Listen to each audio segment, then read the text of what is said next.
पाकिस्तान की टी20 टीम में सैम अयूब और मोहम्मद हारिस ओपनिंग करें। वन डाउन पोजीशन पर उस्मान खान, चौथे नंबर पर फ़खर जमान और उसके बाद आज़म खान, जिनका स्ट्राइक रेट बहुत हाई है 2022 से लेकर अब तक ऑल ओवर टी20 मैचेस में।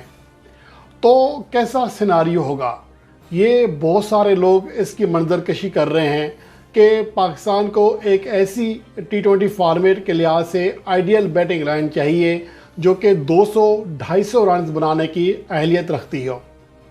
ये कहने में सुनने में बहुत अच्छा लगता है, लेकिन हक़ाइक़ इसके बिल्कुल बरक्स हैं। और यही चीज़ मैं आपको इस रिपोर्ट में अदाद-ओ-शुमार के साथ, हक़ाइक़ के साथ बता रहा हूँ, क्योंकि यहाँ मसला ये है कि आजकल स्ट्राइक रेट फोबिया हर जगह फैला हुआ है। हमारे सोशल मीडिया के नाम निहाद तजियाकार हों या शायद कि क्रिकेट की एक बड़ी तादाद हो, वो यही समझ रही है कि स्ट्राइक रेट ही सब कुछ है। लेकिन अगर हक़ाइक़ देखें जो कि हो चुका है, एक तो मफरूज़ा है कि अगर हम इनको ले आएँ, उसको निकालें, ये करें वो करें तो ये हो जाएगा, लेकिन ये सब हो के भी क्या रिज़ल्ट निकला है, ये तमाम चीज़ें मैं इस रिपोर्ट में आपके साथ डिस्कस कर रहा हूँ। अब यहाँ पर जो सबसे अहम चीज़ है वो ये है कि 2022 से लेकर अब तक मजमूई टी20 मैचेस में, जिसमें नेशनल टी20 कप के मैचेस भी शामिल हैं, जिसमें पाकिस्तान सुपर लीग के मैचेस भी शामिल हैं, उनमें पाकिस्तान का कौन सा बैटर है जिसने कम से कम 1000 रन किए हों और उनका स्ट्राइक रेट सबसे ज़्यादा हो। तो इस फहरिस्त में जो सबसे ऊपर हैं वो मोहम्मद हारिस हैं। 149.95 उनका स्ट्राइक रेट है, लगभग 150 रन फी 100 बॉल। दूसरे नंबर पर आज़म खान है, 149.15 उनका स्ट्राइक रेट है। और फिर उस्मान खान है, 148 का स्ट्राइक रेट है। शहजादा अफरान का 145 का, सैम अयूब का 145.23 का स्ट्राइक रेट है। और शादाब खान 141 के स्ट्राइक रेट के साथ इस फहरिस्त में है। तो पाकिस्तान के जो टॉप खिलाड़ी हैं जिनका स्ट्राइक रेट सबसे ज़्यादा है, उनका अगर टी20 इंटरनेशनल क्रिकेट में इस तरह से मेरी स्ट्राइक रेट देखा जाए तो बहुत कम है। मोहम्मद हारिस का स्ट्राइक रेट 127 है, आज़म खान का 92 जो कि आजकल वनडे क्रिकेट में होता है, उस्मान खान का लगभग 123, शहजादा अफरान का 125 और सैम अयूब का 125.86 यानी लगभग 126।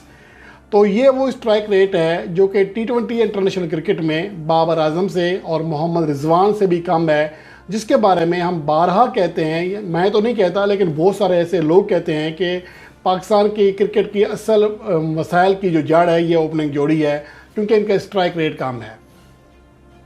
तो मैंने आपके सामने ये चीज़ें रखी हैं कि हमें कौन सा स्ट्राइक रेट चाहिए। हमें टी20 लीग्स में अच्छे स्ट्राइक रेट के साथ खेलते हुए खिलाड़ी चाहिए या फिर पाकिस्तान की नुमाइंदगी करते हुए यानी टी20 इंटरनेशनल मैचेस में। तो ये एक सवाल है आपसे मैं कर रहा हूँ।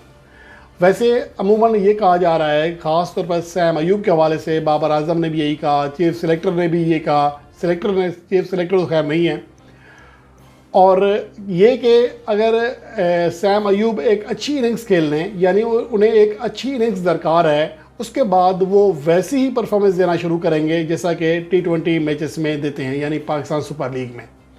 लेकिन सवाल ये पैदा होता है कि ऐसी इनिंग्स वो कब खेलेंगे।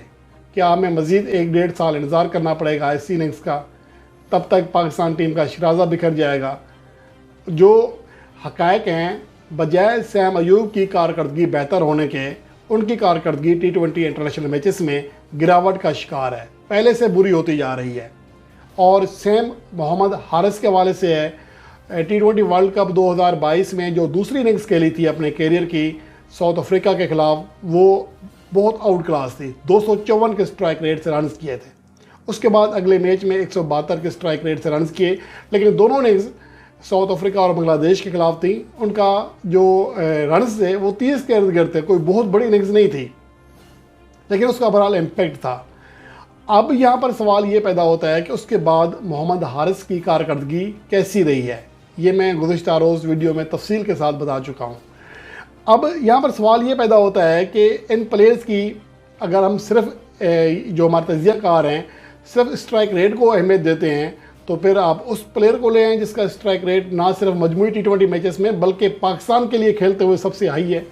शाहनवाज धानी 266 के स्ट्राइक रेट से रन किए हुए हैं, 6 गेंदें खेली थी, 16 रन कर दिए थे। तो यही होता है ना, हम इन्हीं प्लेयर्स को भी इसी बुनियाद पर ला रहे हैं। और उसके अलावा आमिर जमाल 179 का स्ट्राइक रेट है, हसन अली का 166 का स्ट्राइक रेट है, उस्मान कादर का 162 का स्ट्राइक रेट है, अब्बास अफरीदी का 160 का स्ट्राइक रेट है, मोहम्मद हसनैन फास्ट बॉलर का 146 का स्ट्राइक रेट है।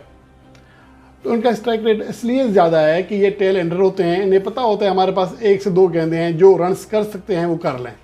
तो उसके बाद उनकी या तो विकेट नहीं होती या फिर गेंद बाउंड्री के बाहर होती है, ये चौका होता है, उनकी मजबूरी होती है। लेकिन यही एवरेज, यही गेंदें खेलने की एवरेज जो है वो हमारे टॉप ऑर्डर बैट्समैनों की हो तो फिर टीम कैसे चल सकती है, ये सबसे बड़ा सवाल है। यहाँ पर मैंने इन प्लेयर्स के जो स्ट्राइक रेट आपको बताए हैं सिर्फ आपको समझाने के लिए बताए हैं। मैं ये नहीं कह रहा कि शाहनवाज धानी को ओपनर ले हैं, बता रहा हूँ कि अगर स्ट्राइक रेट ही सबसे आपका हर चीज़ वही है, स्ट्राइक रेट ही सब कुछ है, तो फिर ये प्लेयर भी टॉप ऑर्डर में आपके मुताबिक बैटिंग करने की अहलियत रखते हैं। अब आ जाते हैं एवरेज। मोहम्मद हारिस की T20 इंटरनेशनल मैचेस में जो एवरेज है 14 रन है, आज़म खान की 4.5 रन के इर्द गिर्द फी इनिंग्स है, और उस्मान खान की एवरेज 14.75 यानी 15 रन फी इनिंग्स से कम रन कर रहे हैं। सैयद अफरान की एवरेज 10 रन है, और सैम अयूब की एवरेज 14 की है, शादाब खान की 21 की है, फ़खर जमान की 22 की है, इफ्तिखार अहमद की 22 की है। तो इसके मुताबिक अगर पाकिस्तान की एक आइडियल टीम, जो कि आजकल सोशल मीडिया के तजियाकार कहते हैं, जिन्हें कहा जा सकता है कि डड्डू तजियाकार, उनकी बड़ी अजीब सी मंतक है। अगर हम ऐसा कर लें कि उनकी मर्ज़ी के मुताबिक जो उनके आइडियल प्लेयर्स हैं उनको सेट कर लें, तो पाकिस्तान की सूरत हाल क्या बनेगी, जो कि अब तक 2022 से लेकर अब तक अमली तौर पर हो चुकी है। ये मफरूज़ा नहीं है। ये तो अलग बात है ना कि वो ऐसा कर सकते हैं, लेकिन जो उन्होंने किया है उसके मुताबिक मैं बताता हूँ। अगर मोहम्मद हारिस और सैम अयूब ओपनिंग करें, देखने में तो आइडियल जोड़ी लगती है। उस्मान खान 1 डाउन पोजीशन पर, चौथे नंबर पर फ़खर जमान, फिर 5वें नंबर पर आज़म खान, फिर 6ठे नंबर पर सैयद अफरान को खिला लें या इफ्तिखार अहमद को, तो आपकी ये टीम बनती है। अब मोहम्मद हारिस की जो फी इनिंग्स एवरेज है, टेम्परामेंट है, क्रीज़ पर क़याम करने का 11 बॉल्स है, सेम सैम अयूब का है। 12 बॉल्स उस्मान खान की एवरेज रही है पर इनिंग्स T20 इंटरनेशनल मैचेस में। फ़खर जमान की एवरेज 17 बॉल पर इनिंग्स है, आज़म खान की 5 बॉल पर इनिंग्स, सैयद अफरान की 8 गेंदें फ़ी इनिंग्स, और इफ्तिखार अहमद की 14 गेंदें फ़ी इनिंग्स। यानी कि इनकी मजमूई जो 7 टॉप बैट्समैन हैं, इनकी जो मजमूई परफॉर्मेंस है उसके मुताबिक वो 78 गेंदें खेलकर तमाम खिलाड़ी आउट हो जाएंगे। यानी 13 ओवर्स में आपकी 7 टॉप विकटें, आपकी पूरी बैटिंग लाइन एंड हो चुकी होगी। और कितने रन पे, क्योंकि इनकी एवरेज इतनी है, हारिस की 14 हैं, सैम अयूब की, उस्मान की, तो ये ओवरऑल सब रन्स मिला लें एवरेज के अतबार से तो 100 रन्स बनते हैं। पाकिस्तान टीम 13 ओवर्स में 100 रन्स पर अपनी तमाम जो मेन विकेट हैं वो गवा चुकी होगी, और बाजी होगी टेल एंडर के हाथ में, जो 2-4 गेंदें खेलेंगे। तो इसके मुताबिक तो पाकिस्तान टीम हर मैच में 130 रन करती हुई भी नहीं दिखाई दे रही। ये मैं आपको समझा इसलिए रहा हूँ कि अगर इसी तरतीब से खेला जाए तो पाकिस्तान टीम 130-140 रन करती हुई दिखाई नहीं दे रही। और ये सिर्फ मफरूज़ा नहीं है, ये हो चुका है। अफ़गानिस्तान के ख़िलाफ़ जो पाकिस्तान ने सीरीज़ खेली, उसमें क्या हुआ, उसमें बाबर आज़म भी नहीं थे, मोहम्मद रिजवान भी नहीं थे, और पाकिस्तान टीम का वही हाल था जो ये स्टेट्स आपके सामने आपको शो कर रहे हैं। पाकिस्तान तारीख़ में पहली बार अफ़गानिस्तान के हाथों ना सिर्फ किसी फॉर्मेट का पहला मैच हारा, बल्कि सीरीज़ हारी, और पाकिस्तान को क्लीन स्वीप होते होते रह गया था। तो ये चीज़ें हैं, हमें सिर्फ अपनी सोच के मुताबिक या एक मफरूज़ा जो कि बिल्कुल गलत है उसके मुताबिक सोच कर तनकीद नहीं करनी चाहिए किसी के ऊपर। हमें हक़ाइक़ देखने चाहिए, सूरत हाल देखनी चाहिए, और उसके बाद फ़ैसला करना चाहिए। उम्मीद है कि नाज़रीन ने इसको समझने की कोशिश की होगी कि मैं दर हकीकत क्या कहना चाह रहा हूँ। और ये भी उम्मीद है कि सैम अयूब को वो इनिंग्स जल्द खेलने को इंशाल्लाह मिल जाएगी जिसके बारे में कहा जा रहा है कि अगर वो ऐसी इनिंग्स खेल लें तो उसके बाद वो PSL की जैसी कारकर्दगी पाकिस्तान के लिए खेलते हुए भी दिखाई देंगे।